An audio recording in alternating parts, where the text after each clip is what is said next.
The vertical descent into a monster-infested abyss that defines your survival is not merely a mechanical grind for loot and experience, but a profound confrontation with the trauma embedded in every system that treats human life as expendable fuel. And true ascent requires not optimizing builds for endless slaughter, but integrating the weight of witnessed loss until resilience becomes an act of communal stewardship rather than solitary domination.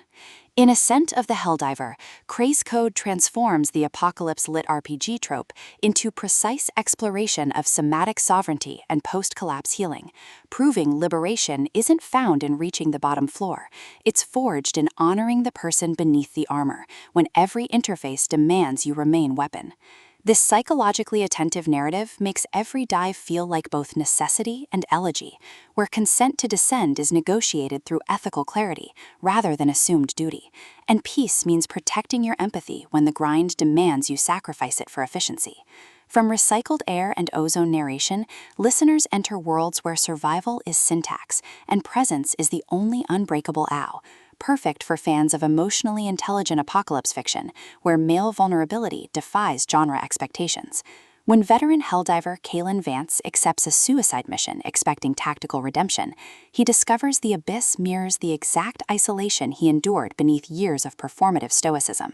And rookie medic Alara Thorne's quiet refusal to treat him as disposable asset creates space for connection defying squad hierarchy. Navigating collapsing infrastructure and buried attractions, Kalen realizes this descent isn't about completion, but recalibration, with KrazeKode avoiding reducing Kalen to broken soldier or Alara to naive support, instead crafting radical reciprocity within constraint, where trust is earned through honoring boundaries even as danger blurs them. An audiobook narration amplifies this alchemy by capturing Kalen's disciplined focus fracturing into clarity, and Alara's guarded intensity revealing warmth beneath vigilance, making listeners feel seismic shifts of souls learning some missions can only be survived when you stop letting systems define their worth. What elevates this beyond typical apocalypse fare is portraying combat intimacy as somatic practice rather than gamified spectacle, with Kalen confronting how survivor culture equated worth with utility, while Alara creates sanctuary where his contradictions exist without diminishment, their relationship evolving through shared silences during elevator descents, bypassing performance,